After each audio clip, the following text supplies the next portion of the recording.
know if you pull any of the SCI cords, you have to demonstrate it first, okay? That's because spinal cord injury is so different than any other diagnosis because of the way we have to compensate as opposed to restore. If you actually work with spinal cord injury, it's a lot different than that, but how does this thing lock? That's it. Does it? Okay. Well, is it tilted? Yeah. One of them doesn't have a bottom, so it tilts. Okay, so SCI, if you pull any of the SCI cards, no, you have to demonstrate it first, okay? So we'll talk about a few positions before we get into it. So you have a ring sit, you guys will see on the chart it says ring sit. This is a ring sit position. It's either called ring sit or frog sit, depending on your CI. It can be used interchangeably, but this is what we talk about when we ring sit, is this position with different propping. You can have a posterior prop, which is here. This is where they're going to be the most stable because they can lock out their arms. So let's say they don't have triceps, right? My triceps fire up right here. What they're going to rely on is external rotation and scapular retraction, and that'll lock out the ligaments in their elbow if they don't have triceps. So if they're a C6 without triceps, we're actually going to use this position a lot because we can use excessive external rotation and scapular retraction to have stability without using triceps. Okay? So then they also have a lateral prop, right? Lateral is going to be way harder. It's right next to your trochs, and that's because we decreased our surface area, right? So this is easier because we have so much surface area, bigger base of support. Lateral is going to be the hardest of our propping because we narrowed our base of support. And this is going to be anterior. This is our quiet position right here when we're using SCIs. Because basically, no matter what trunk control, upper extremities they have, they can rely on the tension and their back and their hamstrings to hold them in this position.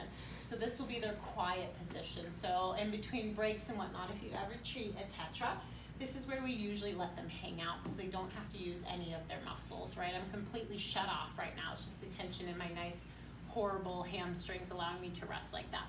So that's going to be our ring sit. This is long sit position. So again, we can long sit in a posterior prop, a lateral prop, or an anterior prop. And obviously I can't anterior prop that well because my hamstrings. Ring sit is where you're going to start. This is the most stable if you're working on SCIs because of our biggest surface area. Once we master ring sit, we go to long sit. Once we master long sit, we go to short sit. So if you're ever doing SCI, know that that's kind of the sequence. If they can't get ring sit, they're not going to get short sit. So that's our progression. We start teaching them how to use their arms, how to balance, how to control themselves. We start in ring sit, long sit, and then short sit. And we'll adjust the arms to what we want, right? Lateral propping is obviously going to be the last in each of those positions because it's the hardest to maintain, is that lateral prop. Okay, so those are kind of the terminologies I put on the first three. So, these fans are like sad. Okay, so rolling. Oh yeah. So what they have to do is, this is for mat mobility. I can't do this. We're just going to look the other way that I don't have the mask on. I know Michelle had her face shield on. I don't know how she did that. It's way too hot for that. Just cannot. I'm sorry. Stay 6 feet away from me. I'm sweating so bad. So what they're going to have to utilize with SCIs, and these we're talking about A's. So if you have a B, C, D, or obviously an E, it's totally different, and you're always changing it up. So for these case scenarios, we're talking about A. They ain't getting anything back, so that's the end of it. So we have to teach them how to compensate, right? So the easiest way that they do it is the therapist is going to cross one leg over the other, okay? And we're going to teach them to go like you're pulling out a sword, going in this motion. They have to use their head and follow their wrists. They're not going on a straight horizontal, but they're aiming to try and build momentum, reach for the opposite corner, 2, 3, and punch, and try and punch, punch, punch, and roll to this position. That's our rolling technique is they're going to have to use. What do you think is going to be the problem with the C6 that's going to do that? Fully extending the elbow. Right, so if you think you don't got triceps, they're at a high risk of punching themselves in the face, right? Are they going to be able to do that, or are they going to be like this every time? So if you are teaching a C6 to do it, just be kind of weary that they may pop themselves in the face and kind of keep a hand in between so they don't whack themselves. So leg goes cross. It's a lot harder without the leg cross. So if I'm doing a progression, Tina, go ahead and lay on that mat.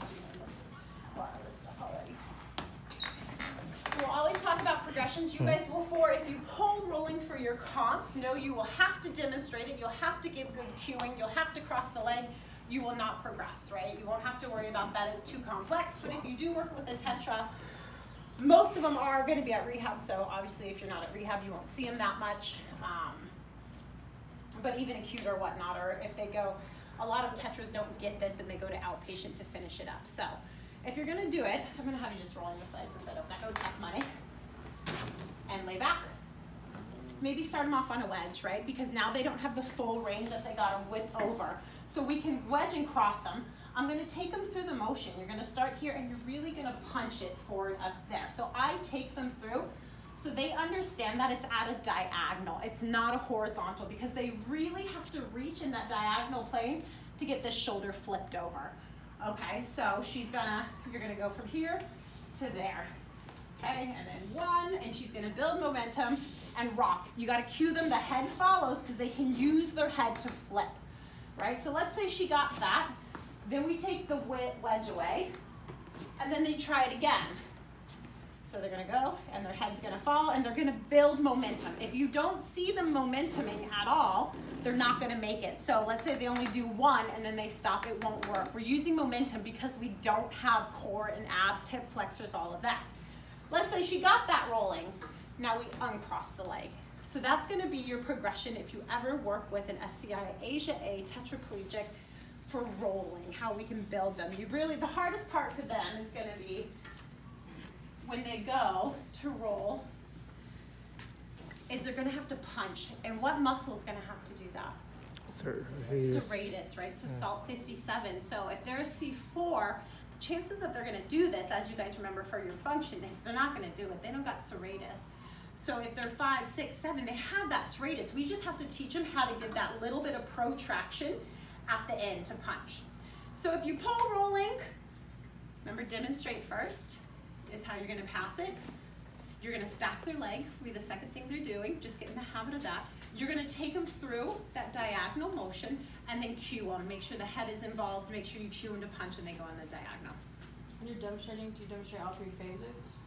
Like progressions? Yeah. No, don't even worry, that was just in case you guys do it. Yeah. Just straight, pulling, reaching, But then I go. Cueing. cueing. It's more about cueing because SCI is pretty much about cueing for them, like what your words mean. So if you get a really good SCI, Tita had my mentor, who's a rock star, it's the choice of words really makes a difference. Like, do you use punch? Do you use twist? Do you, like, all of that makes a difference when you're treating SCI. So cueing is important for lab.